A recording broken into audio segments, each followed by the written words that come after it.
Hey, everybody, welcome back to the Buffalo Plus YouTube channel presented by Connors and Ferris. We've got to remind you to make sure to like, comment, and subscribe. Jenna would be mad at me if I did not say that. We have a special guest for us this week as the Bills get set to head to Chicago.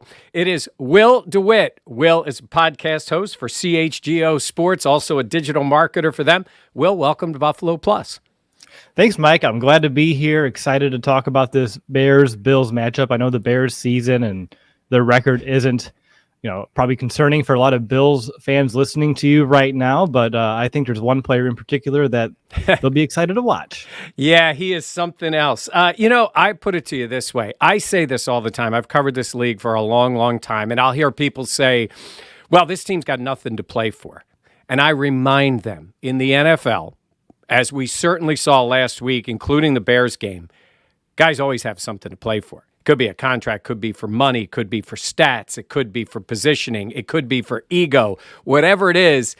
I don't see a lot of individual guys laying down during the NFL season. And I know one guy that's not laying down is your quarterback. So tell us what it's been like to watch Justin Fields go from wherever he was at the beginning to now being a true weapon in the NFL. Man, Mike, what a ride it really has been. You said it earlier this season, and I give the kid credit. He came into this season with not a full year under his belt. He had to learn his second offensive scheme in 2 years coming into the league, and that's a challenge for anybody, let alone a quarterback. And at the same time, they brought in a whole new plethora of weapons for him to kind of work with and build chemistry for. In the early parts of the season, it just wasn't working so well, but to see him take those steps, and it was really ever since the Bears lost to the Commanders earlier this year, they kind of tweaked the offense. And then from there, he just kind of took command of it and was able to, I think, just build some confidence early on. Earlier in the year, his pocket presence wasn't great. He was overthinking some of the throws, but now you can tell he's comfortable in the system. He's able to just kind of live in it, feel the flow, and kind of pick apart some defenses, both with his feet and with his arm. And for me, growing up a Bears fan, watching this team through the years, never really having a good quarterback in my lifetime, maybe outside of Jay Cutler, to watch him just blossom like I have over the last 2.5 months, and the entire city kind of get around him and behind him. There's a whole consensus among Bears fans that he is the guy. Justin Fields is a franchise quarterback. It's a really awesome feeling, and it's a big reason why, even though the Bears are sitting here at 3-11, it doesn't really feel like it. The positivity around this team, I say, is not an all-time high, but probably since 2018, this is the best that people felt about him. And that's, again, only with 3 wins. It's a weird kind of situation. Yeah. Well, I think when you think you have the quarterback, and it certainly looks like they do, it changes everything, because you can even accept the losses at the moment and say, okay, you can get a high draft pick, get help around the guy, certainly get him offensive line help. And by the way, you said about the quarterbacks, and at some point I want to ask you about the kind of the history of the Bears, but I would argue they haven't had a really good quarterback in my lifetime and even beyond my lifetime. I went through the list here, and I mean, we're talking about Sid Luckman time here back in the 40s. I'm not kidding. I don't know if a great franchise has ever had a less impressive group of quarterbacks in their history. Jim McMahon was Jim McMahon. Awesome, right? You went to the, playoffs with guys like Mike Tomczak and Jim Miller playing in the playoffs. And you mentioned Jay Cutler. I feel for Bears fans. The Bills have had some rough times, but they had Jim Kelly, and he's in the Hall of Fame. They even had moments of Doug Flutie, when you had Doug Flutie in Chicago before your time too, probably. But the Bears haven't had a guy this exciting. And look, we've seen Vic run. We see Lamar run. Even now you see Josh Allen, Jalen Hurts run. Those guys run. He is almost unlike, because of his size and speed, almost unlike any guy I've seen. Yeah, no, his speed is remarkable, and I don't think it can be appreciated on a TV screen. Just watching him in person, as I have, just his ability, there's just a tiny window and a sliver, and his ability to go to his top gear in such a hurry and just outrun everybody else on the field. It's, like I said, the word's remarkable, the speed that he's able to just have. And I think he's topped over 21 miles per hour and a handful of runs this season. He is definitely the fastest guy out there once you give him some open space. And I think it took him until halfway through the season or so to really just kind of trust his speed and trust that he can go out there. There were times when you're running like a read option and he'd hand it off instead of pull. And now he knows like, oh, I can beat that edge defender. So he's pulling now and able to make a lot of, as we know, a lot of things happen with his feet. He's almost to the NFL record with a few games to go here. Yeah, over 1,000 yards. But, man, he doesn't get a lot of help with that offensive line. And I know they have some injuries, but last week against the Eagles, I think, 6 sacks and 27 dropbacks. And he didn't have a chance in most of them. As great a guy he is being able to move, he didn't have a chance. What's going on with that offensive line? Yeah, they're just trying to figure it out. When Ryan Poles, our new general manager who started this year, came in, the offensive line was already in a very bad state. And this was a year, an off season where he's just kind of trying to get the salary cap situation right. So he wasn't going to go out there and spend a ton of money. And really, he just came into the building. He needed to figure out if Justin Fields was going to be the quarterback that he was going to build around. They needed to figure that out before you go into those deep investments to surround him with talent and protection. So yeah, right now it's just a mixture of guys that you have a 5th round rookie left tackle who may be one of your best offensive linemen right now. And then outside of that, our center, Sam Mustipher's here last year. He was never great. He's been average at best, and they kind of rolled with him. And the right side of the line, it's a mixture of trying to get some young guys experience, but also sometimes you need a veteran stable presence out there. So it's just a bad mixture of, I think, just kind of playing the waiting game from the Bears. And luckily they have a good right guard in Tevin Jenkins, although he had that real scary neck injury a week ago. He was released from the hospital. There's a really small chance he practices this week. But again, with a 3-11 ball club with an offensive lineman with a history of back issues, now that he has a neck thing, like I wouldn't push it. But yeah, it's one of those where priority number 1, maybe 1A, will be getting Justin Fields better protection so he doesn't have to run for his life, like you said, on the majority of those dropbacks. Yeah. Full disclosure here. I've known Ryan Poles since he was in high school. He's a Rochester guy. He played Canandaigua High School, Boston College, teammate of Matt Ryan, which tells you how young Ryan Poles is when he was in college with Matt Ryan at BC. And, I've talked to him a lot in his time with the Chiefs. And in fact, I talked to him right before he got hired by the Bears. We were in Kansas City for the playoff game, and I think he knew at the time he was going to get the job, and he comes highly recommended, but he does have his hands full there. And there was a mess in the terms of the cap and determining that. But I would say, I look at it a little bit like when Brandon Beane came in with the Bills, they took Josh in 2018, and that team was not very good, and they had some issues they had to work around. So it's maybe a year later, but he's coming in at that time, and they almost had to take a step back before you take a step forward. But I think the biggest thing is if you recognize he's going to be the guy, then at least you have a plan going forward. And that's what the Bills did in 18. Josh was up and down, and even in 19 he was good and he was getting better. But I think they saw the talent. And it's hard to not look at Justin Fields and not see the talent. And we've seen him in big moments at Ohio State. Like, we know the guy doesn't shy away from that. But in addition to that, he needs help on the outside. Now, I'm going to ask about Ryan Poles because he made that deal to get Chase Claypool. How did you guys react to that? And I know he's been banged up too. Yeah, the reaction here in the city and personally was I was excited. I know Chase Claypool has talent. He may have some other issues to kind of work out here too, durability being one of them. But when you look at the upcoming free agency class for wide receivers, just like last year, it's going to be very bone dry. So then you have to look at possibly a trade if you want to bring in a true big outside receiving threat for Justin Fields. And when you look around the league, and Claypool being available, and we got a second round pick after trading Roquan Smith. It just made a lot of sense for the Bears to go out there and make a trade. And unfortunately, I don't think it's worked out as well as anybody would have hoped so far between the injuries and taking him a while to get acclimated into this offense. He wasn't no Christian McCaffrey coming in and scoring 3 touchdowns, a couple weeks into the offensive scheme. But I'm still going to hold patience because he has another year in this contract.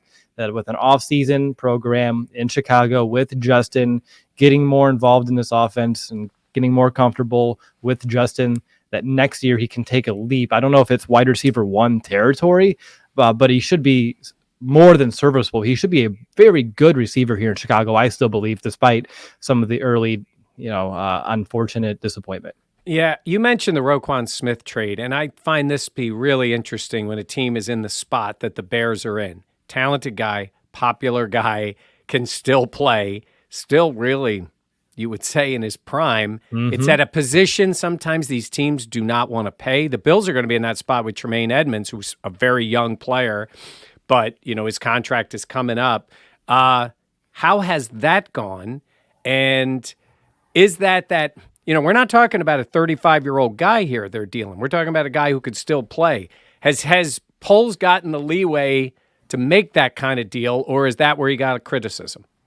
It really depends on who you talk to, but more people than not around the city are okay with it, with Roquan and how he kind of came about. His negotiation tactics early on this year, because he was his own agent, and then he didn't get the deal that he wanted, and so the negotiations kind of stopped, and he went to Twitter, social media about it, and kind of demanding a trade. And I think that put a sour taste in a lot of people's mouths around here. And you're right, he's a very talented, very good linebacker in this league, but with the Bears being, as I mentioned earlier, very patient with how they want to spend this money. They have more than double, I think, the cap space of any other team in the NFL entering the 2023 offseason. I think this allows them to have more flexibility, and the defense has suffered. I mean, you can't argue that. They've given up 49, 35, 31, 27. They give up a lot more points right now, but at the end of the day, they're building for something bigger, and Roquan just wasn't part of the equation with how much he was going to demand, and it seemed like he wasn't going to really budge from what he thought he was worth, and Ryan Poles thought it was a little bit too rich for him. And I kind of applaud the GM for kind of sticking to his guns and making a decision that may not be popular, may not be what he wanted to do, but it still, at the end of the day, would be the best for the Bears. Yeah, and you do have to have a bit of position priority too. And you're right, offensive line, defensive line. I mean, the way the league is. In corner, you got Kyler Gordon, you have Johnson back there. I saw the game last week against Philly. Even though they gave up a lot of yards, I think the corners played pretty tough. I mean, A.J. Brown is a beast. Devontae Smith can really play. But I thought they played tough. Even on a couple of those plays, certainly to Brown, the coverage was good. They had a couple of turnovers. What are we going to see in the secondary on Saturday out of the Bears? Yeah, I think you're going to see a secondary that's very advantageous when they get those opportunities. They like to be physical at the point of attack. And they're young and they're really good. Jalen Johnson's one of the better cover corners in the league. Kyler Gordon, I think he's still a very interesting situation. So he was the Bears' first pick in the draft this year in the second round, and they've been playing him all season outside in their base defense, but then they'll slide him into nickel when they go to the slot when they go into their sub packages. So he's had, I think early in the year, he struggled a lot. Just due to having to learn two positions on the fly in the National Football League. Once you get to the regular season, that speed goes up a notch. But he's kind of settled into his own, and he's a good edge defender, kind of setting that down too from that nickel spot. And then outside, Jaquan Brisker, another rookie safety who is a hard-hitting box guy, but also has really good coverage skills. And unfortunately for the Bears, obviously no Eddie Jackson, their former All-Pro safety dealing with a Liz Frank injury. But outside that secondary, I think you're going to see a unit that is playing confidently. And if they had a little bit of a pass rush to help them out, I think you'd see them play even better.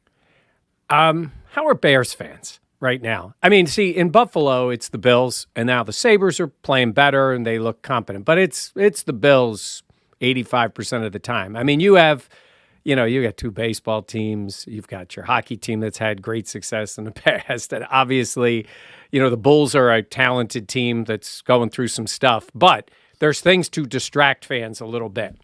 So I always think of Chicago as, we think of baseball in one ways, but, I always think of the Bears.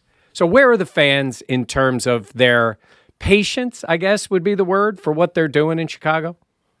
Yeah, so the interesting part about this, I think it depends on the day of the week. Like right now on a Wednesday, we're fine. Like we're thinking about Justin and how he's a budding star in the league, and we just have to build around them. We're good. That's no problem. We can be patient. And then you get to Sundays, and then you go up against a good team, and you're close, and then you end up being on the wrong side of it. And then frustration is there because you can see the Bears being close in some regards, but so far away in others. So then there's some frustration. There's some issues with coaching decisions, and fans, they want to win at the end of the day. But I think right now on a Wednesday, they're okay with where we're at, holding the number 2 overall pick in the draft, potentially finding a trading down partner so you can turn it into multiple first-round picks. But I think Justin, at the end of the day, Mike, just makes everything so much easier where you can take a 3-11 record and weirdly smile about it because you have, as we talked about at the top of the segment, a quarterback to really build around, and Bears fans are still kind of getting used to what that feels like. So I'm sure you've gone through this in Chicago. In Buffalo, when they're playing an opponent, pick somebody they don't play often. Let's say if you're talking they play the Titans, the Jacksonville Jaguars. It'll be a game the first week in October, and someone will ask them down in Jacksonville, what about the weather in Buffalo? And I mean, it's October, and it's like 52 degrees. But it's rare when I ask somebody in the visiting city about the weather being bad. So, how bad is it going to be on Saturday? Oh, I'm hearing negative wind chills, a ton of snow. I think it's going to be brutal conditions. And Chicago's a different animal with that lakefront wind. I was down on the field last week, and it was 20 degrees out, and the wind chill was only 10. And I was wearing 5 layers, parka on, zipped up, and the wind was still slicing through me. It's just that brutal out there. So yeah, I think it's going to be rough to say the least, but what's going to make this game fun is it's 2 cold weather teams. It's the Bears and the Bills. It's not like a Jaguars or the Dolphins coming up for it, and that's a whole different animal for them. It's 2 teams that are kind of used to the elements in their own rights, and I think that should make for some fun football despite the weather. Yeah, all the players hate it. I mean, we talked to him all. Josh Allen hates it. He hates the cold, but he puts up with it. Everybody says they do get used to it. I heard Justin Fields say he was looking forward to the cold. Yeah. I mean, I know it looked like, and I heard Jalen Hurts talk about it, he didn't respond to it all that well. And he even said, somebody said, well, it's cold in Philly. He's like, not like Chicago. I think it was that wind that gets him and that feeling. I don't love it when it's like this. I don't love it if it takes away from seeing these guys perform in the normal way. I would be honest with you. Well, I sometimes wonder how they play and play effectively when it's that cold. I don't know how they run. I don't know how they hit. I don't know how they think.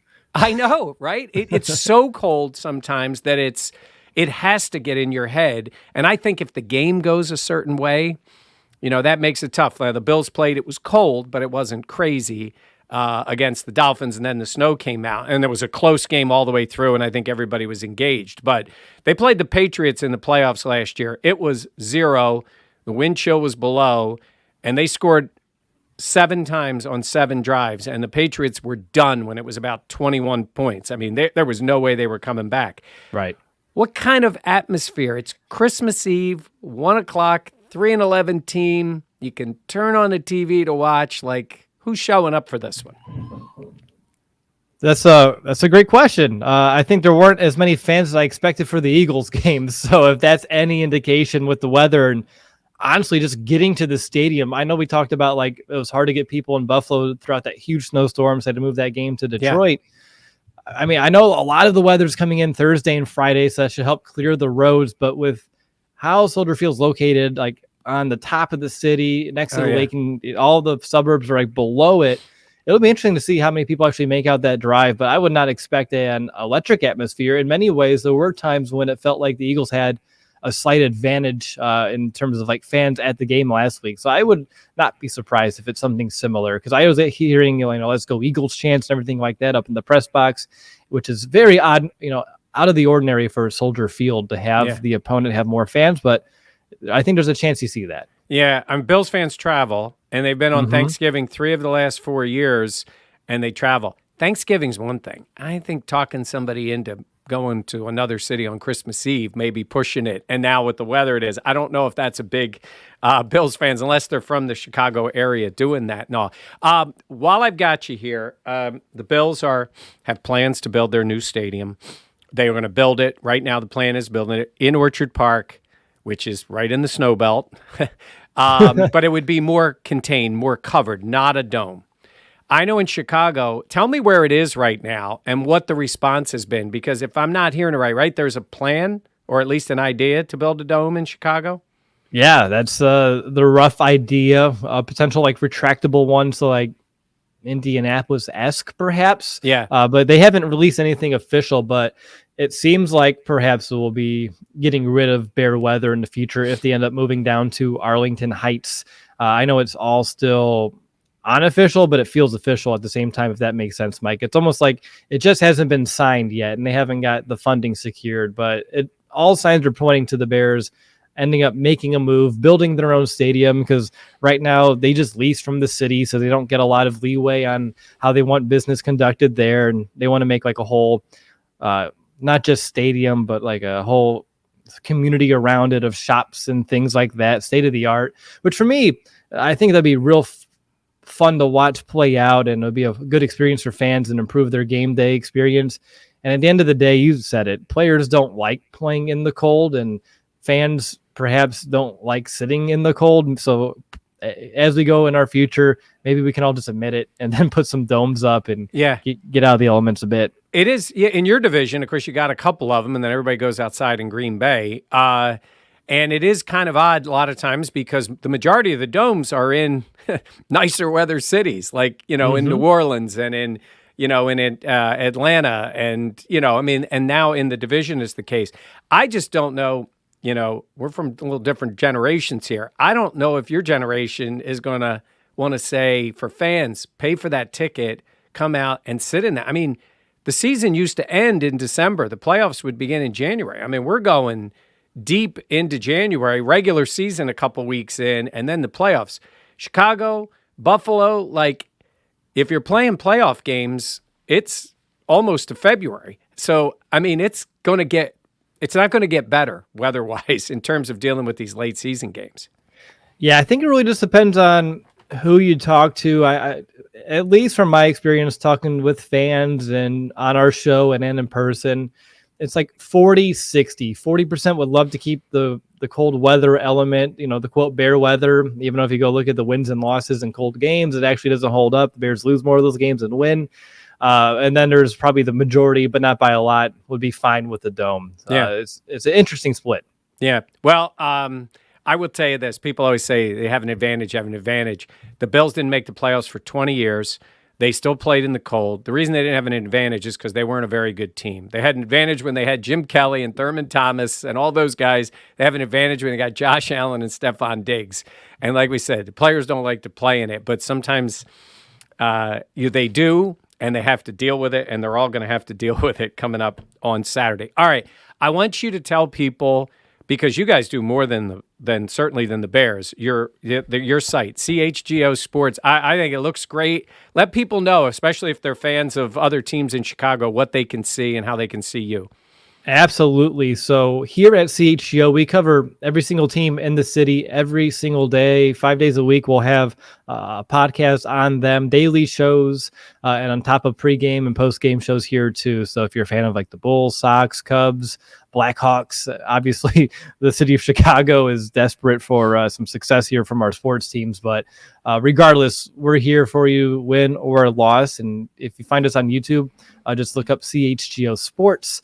You can subscribe to us there, and that's where all of our live shows happen every single day. And of course, we turn those into podcasts on your favorite podcast provider. And we have a lot of talented writers too, including myself, who write up articles on our website, which is allchgo.com. So definitely check us out. We launched in March. A lot of different media beat personalities and bloggers and podcasters all came together to start something special. And I really believe that with all my heart, that this is just the beginning here at CHGO. So definitely come check us out. Yeah, and your Twitter account is right here up on the screen so people can find you. By the way, real quick, one of our guys, Dan Fates, is a huge Braves fan. He is despondent over Dansby Swanson. So let Dan know how excited the people in Chicago are, whether they are or they aren't, to steal Dansby Swanson away from his beloved Braves. Yeah, to say the least, everyone who is very excited. I've heard a lot about it. I haven't been super into baseball in the last 5 to 10 years with me building a Chicago Bears podcast and kind of getting super micro focused into that. But from what I've heard from our baseball guys, pretty excited. Yeah. Take him away from the Braves and see if they can survive. Yeah, he'll be upset. He's been upset about that, so we better talk him off the ledge here a little bit. All right, this was really great. We really appreciate it. Make sure you check out Will. You can see his Twitter account there, and as he said, CHGO Sports, great looking site, and they do a wonderful job covering all the Chicago teams, including the Bears. That's going to do it for us. Please make sure to like, comment, and subscribe, and we will see you next time here on Buffalo Plus.